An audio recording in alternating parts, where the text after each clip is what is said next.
Goku has just found Krillin, left in the tournament building, lifeless on the floor. While the others look on in horror at what happened and discuss who could have done it, Goku is undergoing a change. Roshi is the first to spot it. It reminds him of the time that Goku transformed at the first tournament, but there's no moon anymore, and even if there was, this is clearly different. His hair changes color and an aura flares around him. Goku quickly grabs the Dragon Radar from Bulma and calls the Flying Nimbus. Roshi is astonished. He thinks Goku is still in over his head, but it's possible with this power, he might actually be able to challenge the Demon Clan. The people he just found out are responsible for this attack. Whatever this change is, it made Goku something beyond normal. They have no way of knowing it yet, but Goku is a Super Saiyan. When Goku finally catches up to Tambourine, it doesn't matter that the tournament has just happened. Much like Goku seemed to regain stamina on Namek after his first transformation, the same would happen here. So Tambourine is easily defeated, and Goku takes back his Dragon Ball. His rage hasn't subsided yet though, so he can't drop the transformation,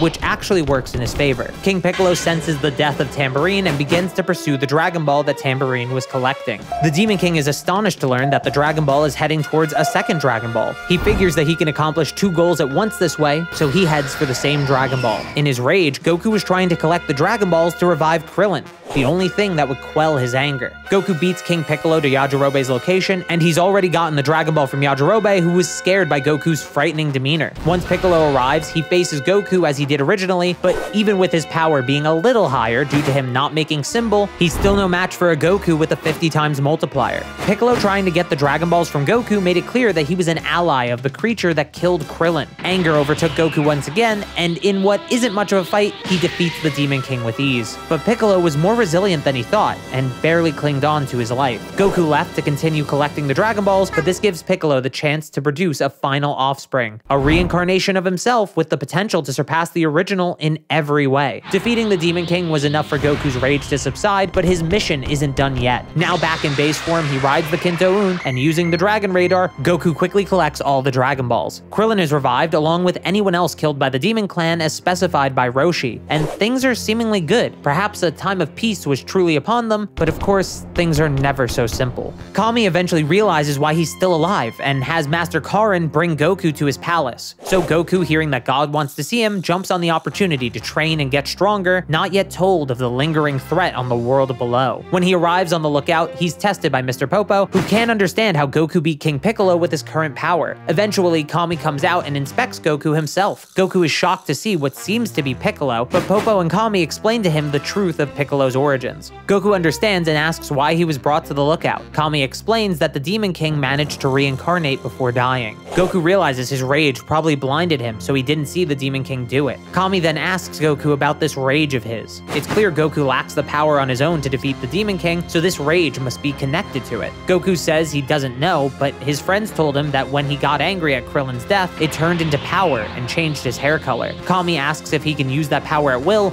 but Goku says he hasn't tried yet. After some careful thought, Kami concludes that they'll focus on mastering that power, using the memory of loss and the feeling of the transformation itself as a basis. The 3 years until the next Tenkaichi Budokai are spent understanding how to utilize this power while refining Goku's ki control. So training happens and 3 years pass, and everybody meets again at the tournament. From here, events won't really change until the final match, Goku versus Piccolo Jr. Even Kami's capture at the hands of the Demon King remains the same. Everyone watching waits for Goku's hair to change color and his power to spike, but it never happens. What's worse is Goku is a bit weaker than his canon self because he never drank the Ultra Divine Water and thus never had his hidden power unlocked. Piccolo is relieved to see that power isn't coming out because despite his best efforts to prepare for it, there was no easy way to close that gap. Eventually, Piccolo grows larger as a way to finish off the fight, and Goku baits him into growing even larger than that. This gives Goku the opportunity to go into Piccolo's stomach and rescue Kami as he did in the original. Once Kami is released from the jar, he looks over to Goku and assures him that he's okay.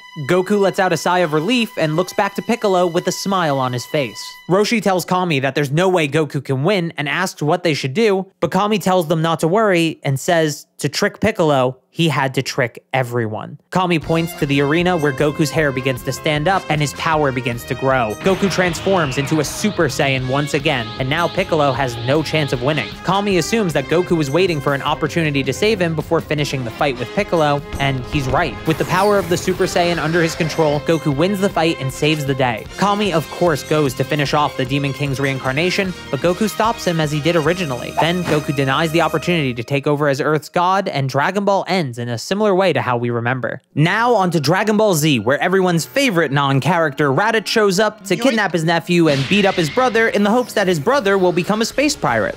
Sounds pretty dumb when I say it out loud like that, right? Luckily, he can't achieve those goals because Goku has the Super Saiyan form, so Raditz is a non-issue. After 5 years of training with weighted clothes, I think it's fair to assume that Goku would have caught up to his canon base power level at this time, especially since his base power wasn't enough for Piccolo. As a Super Saiyan and only using his base power level of 416, Super Saiyan Goku is at a power level of 20,800. While Goku has a mastery of using Super Saiyan, like after going to Yardrat in canon, with no threat to worry about, he doesn't think to go past the Super Saiyan wall. No knowledge of his future death and no threat to face means he can't even see the wall that he's stuck behind yet. So with Goku's control over the Super Saiyan form, he is able to handle Raditz completely on his own. Raditz realizes after a few exchanges that he's no match for Goku and begins to beg for his life, hoping this kindness that's overcome his younger sibling will be lenient enough to let him go. Luckily for Raditz, it actually works, and Goku tells his brother to leave and never return. Knowing he's no match for Goku, Raditz actually tries to escape, unlike the original story. Unfortunately for him, Piccolo was watching like he did in the original and was charging him a Kanko Seppo during Raditz's plea. He sends the beam through Raditz's chest, killing the Saiyan before he could escape. Piccolo had hoped that Goku would kill Raditz and then be off guard, allowing the Makanko Seppo to be used on Goku instead. He didn't count on Goku's soft side striking again,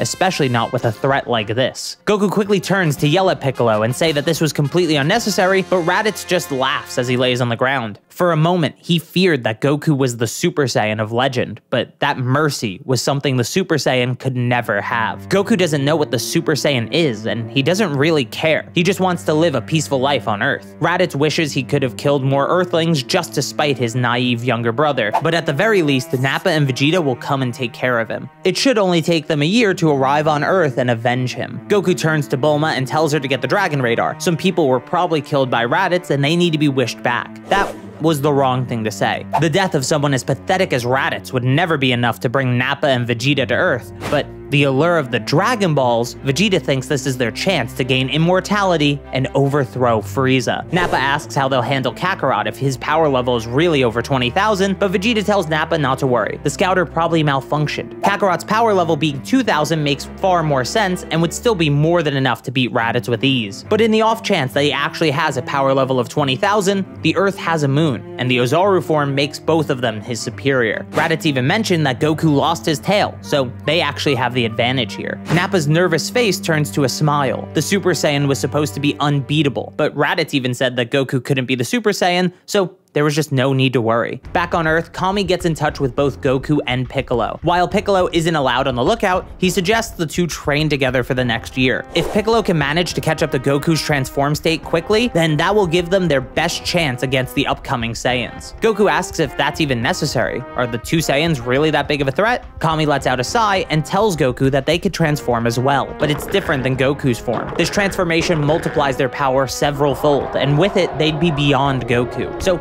there's no choice. Goku looks to Piccolo, who snarls at the idea of working with his greatest adversary, but ultimately he accepts that they need to work together, at least for now. So at the base of Karin's tower, where they have easy access to Senzu and Kami's guidance, the two train for a year. Meanwhile, the human fighters gather on the lookout and train under Kami and Mr. Popo. During this year, Piccolo is eventually able to catch up to Super Saiyan Goku and even manages to grow pretty evenly alongside him. If this sounds weird to you, just know Piccolo did the same thing in canon. When training with Goku for the androids in the manga, Goku is a Super Saiyan, and Piccolo manages to get to Goku's level and grow with him. This is shown as Piccolo and Super Saiyan Vegeta are clearly relative in terms of power based on their performance against androids 19 and 20, and Piccolo directly says Vegeta is stronger than Goku, something Goku doesn't disagree with. With all that said, the time skip gives Piccolo double his canon training time, since he doesn't need to wait for Gohan. In half a year, Piccolo got nearly 10 times stronger, and I'll round that up to 10, since he has a better training partner,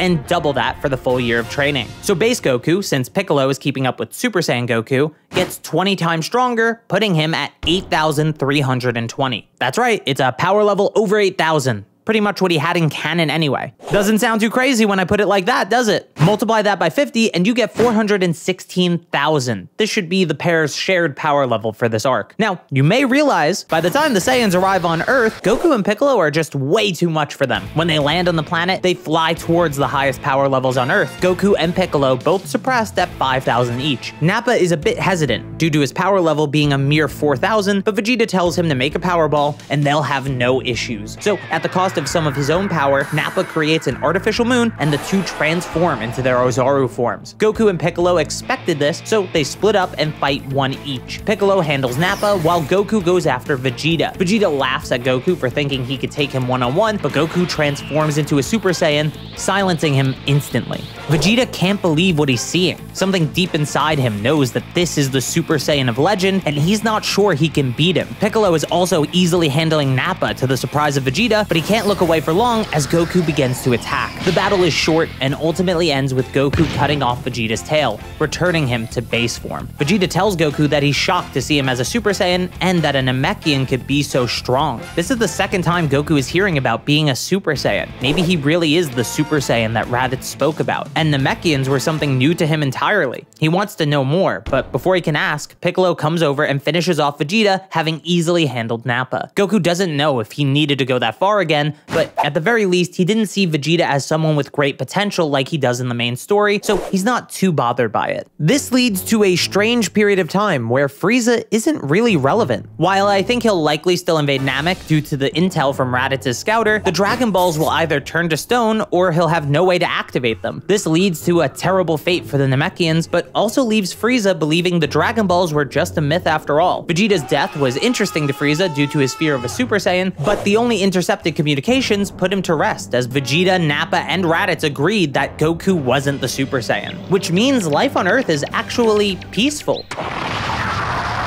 Until May 12th, age 767, the day the androids appear, and even worse, Goku has recently passed away due to him contracting a heart virus. Of course, the androids were still being made despite all the changes, and even worse, this version of Gero knows about Super Saiyans, meaning it was incorporated into his data, and since he didn't follow everyone to Namek in canon, this is actually just a stronger Goku and Piccolo that he's collected data from. Gohan is in the worst position of all though, never having his toddler training camp or his potential unlocked or his many Zenkais on Namek. He won't barely escape like he did in the canon future timeline. But even with everyone dead, Hope is still alive. Bulma survives and is able to scrounge together enough materials to make a time machine. Unlike the original though, no one can go back in time except for her. So once it's complete, she travels 22 years into the past. This is actually right after the fight with the Saiyans, since Goku never leaving Earth means the warning doesn't have to be timed with his return. So the time machine glows before disappearing,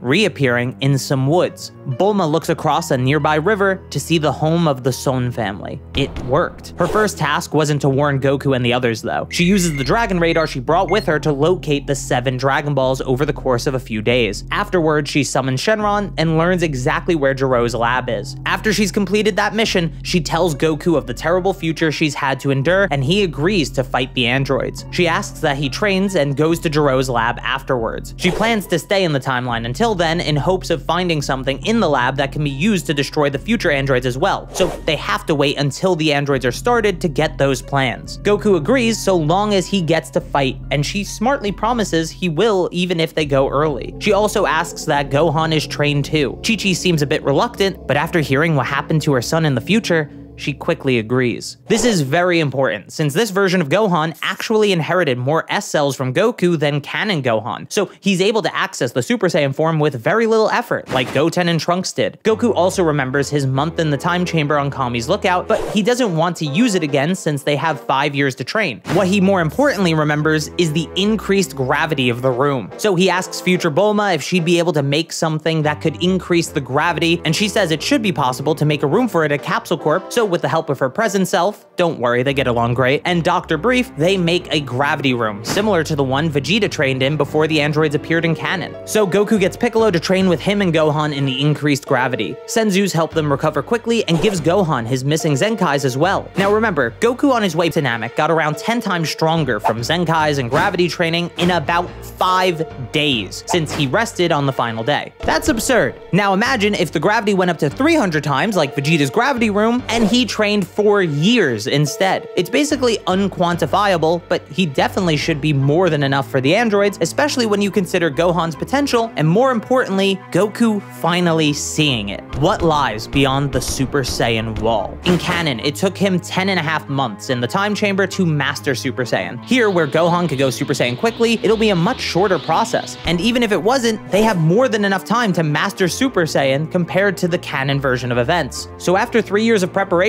everyone is as ready as they can be, with Goku, Piccolo, and Gohan being the strongest, and secretly, Gohan is the strongest of them all. As a group, they go to Gero's lab 2 years early. The door is still pretty strong, but they manage to get through it. And even if he's already an android, 19 and 20 are just no match for mastered Super Saiyans. These aren't the androids that future Bulma knows, but seeing Gero as an android still made sense to her, and then she noticed the pods in the back of the lab. After Goku and Piccolo handle 19 and 20 with ease, Bulma has them destroy the 3 deactivated androids as well, but make sure they do it outside to avoid the lab being damaged. As Bulma explores the lab, she notices there isn't any documentation on the androids on any computer or even any blueprints lying around. That's when she notices the direction of some wiring. It's heading down. There's a hidden lab below them. After searching for a bit, she finds the hatch to enter it and makes her way down with Gohan for protection. What they find is a computer continuing Gero's work, creating an artificial life form unlike any before. She also finds the documentation she needs to stop the future androids. So Bulma uses the blueprints for Cell to shut down the supercomputer and Cell's incubator. But just to be safe, she has Gohan destroy Cell as well. With this done, the present is safe. Goku was hoping for more of a fight, but he has something even more exciting to look forward to: training Gohan.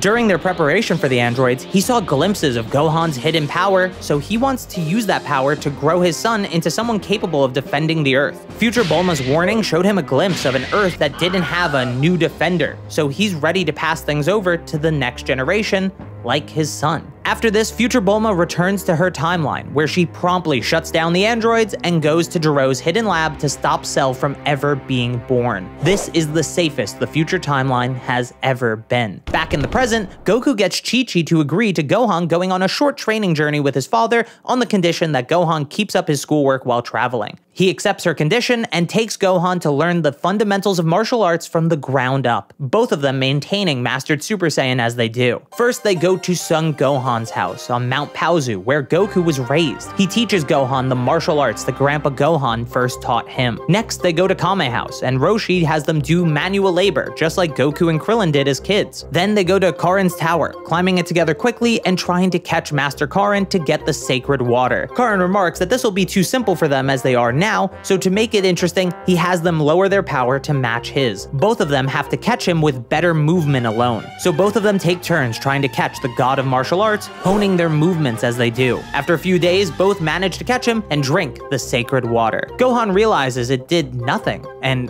Goku tells him that's the point. Getting the water was the training. Karin says that both of them should be strong enough for something else as well. He pours 2 cups and hands it to them. This is the ultra divine water. It's poison, but if you are strong enough to not succumb to the poison, it rewards you by drawing out your latent potential. Goku had never drank this like he did in canon because he acquired Super Saiyan early, but both agreed to give it a shot. Goku jokingly tells Karin to use the Dragon Balls to bring them back if they don't make it. He agrees and both drink the water. Instantly, they writhe in pain, but after a few hours of torment, their eyes shoot open. The roar of the Ozaru echoes in Goku's mind and increases his power in a single burst. He's unrecognizable to Karin, but Gohan was even greater. Gohan seemed to be beyond even a mastered Super Saiyan. He'd transformed into something new, a Super Saiyan 2. This absolutely stunned Goku. His son had far exceeded him and even gotten a new form, which was perfect for the final part of their journey. Gohan returns back to Mastered Super Saiyan and both make their way to the roof of Karin's tower. Goku retracts the Nyoibo and tells Gohan to grab on. He tells it to extend and they both make their way to the lookout where Mr. Popo and Kami awaited them, as well as Piccolo. Kami was watching this journey of theirs and realized they'd need someone stronger than him or Popo to continue their progress. What Kami was good at, though, was teaching the control of transformations. So with Piccolo's help, Goku and Gohan both managed to gain a mastery over Super Saiyan 2. They decided not to use the time chamber, since it's limited to 2 years and they might need it in the future. So after both are satisfied with their progress, they return home. A time of peace passes until the 25th Tenkaichi Budokai. Mr. Satan is the champion, but he's not nearly as famous due to him not defeating Cell. Videl still recognizes Gohan's last name and wants him to enter since both of their parents were world champions. So he agrees, since Goku wanted to enter anyway. They gather the other Z fighters and enter the tournament, but of course, they are interrupted by the threat of Buu. Thankfully, Goku isn't on a time limit, and Vegeta isn't around to ruin everything. So the two of them easily take down Babidi's men and stop Buu's resurrection before it could happen. Goku watches proudly as his son is the one to handle Dabura with ease, happy to know that the future is in good hands. As the story transitions from Goku's to Gohan's, I think that's a good place to end this. Subscribe if you haven't yet, and thank you so very much for watching.